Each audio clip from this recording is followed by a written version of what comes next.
ہم بڑے فخر سے ان کے ریسٹورنٹوں میں، ان کے ہوٹلوں میں داخل ہوتے ہیں اور یہ اپنے لیے ہم نے اسٹیٹس سمبل بنایا ہوا ہے۔ میں یہاں سے جب گزرتا ہوں تو KFC کے اوپر ایک یہودی کی لگی ہوئی تصویر میرا کلیجہ چیرتی ہے۔ میں کہتا ہوں کبھی تو ہمارا مزاج یہ تھا، ہماری مائیں ہمیں کہانیاں سناتی تھی کہ باروں آئے دو انگریز، اگلے نالوں پچھلا تیز۔ اس سے مراد پاخانہ اور پیشاب تھا، اور آج ان کی تصویریں جو ہیں وہ ہمارے سروں کے اوپر لگی ہوئی ہیں۔ ہمیں تو یہ درس دیا گیا تھا، من لم یجد صدقہ فلیلعن الیہود، تمہارے پاس اگر صدقہ دینے کے لیے کچھ نہ ہو، یہودیوں پر لعنت کر دیا کرو، اللہ صدقے کا ثواب عطا فرما دیا کرے گا۔ لیکن آج ان کی تصویریں ہمارے سروں پہ لگی ہیں، اور ہم ان تصویروں کے سائے میں بیٹھ کے زندگی کا عیش مناتے ہیں اور زندگی کی خوشیاں اور زندگی کی بہاریں حاصل کرتے ہیں۔ یہ افسوسناک خبر ہے آج ہماری جو حالت ہے آپ سب کے سامنے۔ اور یہ کمپنیاں کرتی کیا ہے؟ ایک طرف تو اسرائیل کو سپورٹ کرتی ہیں، دوسری طرف یہ اپنی زبردست تشہیر سے ہمارے معاشرے کے اندر بے حیائی کو فروغ دیتی ہیں، اور دن رات وہ اس میں لگی ہوئی ہیں۔ مختلف سیمینار، مختلف واکس اور جشن بہارہ کے نام سے، اس کے علاوہ بسنت میلہ اور میوزیکل پروگراموں کے نام سے یہ کمپنیاں ہم سے ہماری متاع حیات چھیننے کے لیے دن رات کوشش کر لی ہیں، اور یہ خطرناک قسم کی چال ہے اور مسلمان اس کے اندر شکار ہو رہے ہیں۔ میرے صاحبوں، میں آپ سے اتنی گزارش کرنی ہے کہ ضرور آپ ان کمپنیوں کے اندر جائیں اور اپنا عیش اڑائیں، لیکن اتنا ضرور سوچ لیں کہ یہودی ہنڈوں سے تار تار عصمت بہنوں کو حشر کے دن کیا جواب دیں گے۔ کبوتر کی طرح آنکھیں بند نہ کریں اور ان کی طاقتور تشہیر کے سامنے بے بس نہ نظر آئیں۔ سوچو تمہاری رقم کہاں جا رہی ہے۔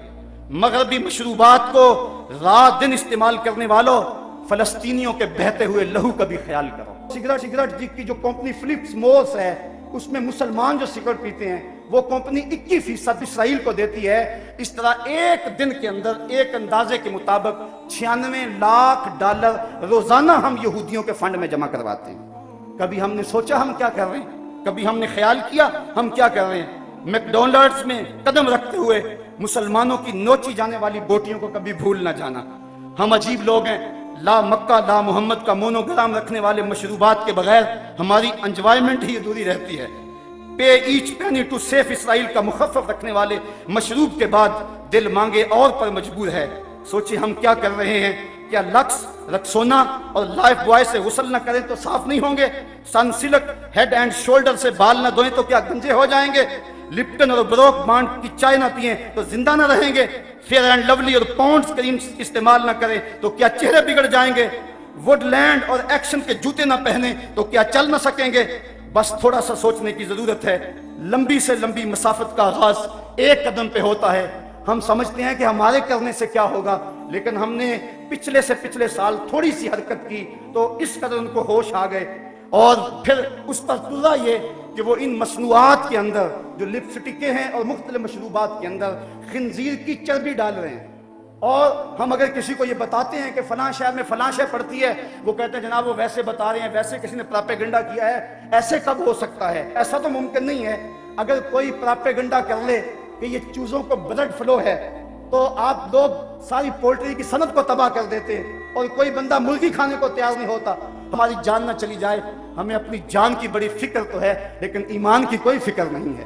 اس وقت اب ہم بتائیں کہ میاں فلاں چیز میں فلاں شے پڑتی ہے، فلاں میں سور کے میدے کی چربی آتی ہے، فلاں چیز میں یہ ڈالا جاتا ہے، وہ کہتے ہیں یہ فرضی باتیں کر رہے ہیں۔ صاحبو، ہم غور کریں، بار بار غور کریں، اور اس حوالے کے ساتھ ہمیں محنت کرنی چاہیے۔ ایک تو ہمارا کام یہ کہ مغرب کی مصنوعات کا ممکنہ حد تک ہم بائیکاٹ کریں، وہ چیزیں جن کا متبادل یہاں موجود ہے وہی استعمال کریں۔ دوسری بات ہمارے کرنے کی یہ ہے کہ مغرب کے علاوہ دیگر جو ممالک ہیں، چائنا ہے جو ہمارے ساتھ دوستی کا دم بھرتا ہے، لیکن اب وہ بھی یہودیوں کی جو ہے وہ اس چال کا شکار ہو گیا۔ یہ پاکستان کے اندر چائنا سے بن کر مختلف پارچہ جات آئے ہیں، انڈرویئر کے اندر لا الہ الا اللہ محمد رسول اللہ لکھا ہوا۔ اسی طرح مختلف جو پارچہ جات ہیں، پینٹیں ہیں، ان کے پائچوں اور ان کے نیفوں کے ساتھ لگے ہوئے جو ٹیگ ہیں ان کے اوپر جو ہے وہ کلمہ طیبہ لکھا ہوا ہے۔ میاں تم تو ہمارے دوست تھے، تم بھی ہمارے کلیجے چھلنی کر رہے ہو۔ کس یہودی کا تم شکار ہو گئے؟ ہمارے وطن کے ذمہ داروں کو، چائنا کے سفیر کو بلا کر تنبیہ کرنی چاہیے اور اسے پوچھیں کہ کیا یہ تمہاری دانستہ حرکت ہے یا کہ درمیان میں کوئی ایسی طاقت شامل ہوگی تمہارے علم میں نہیں ہے۔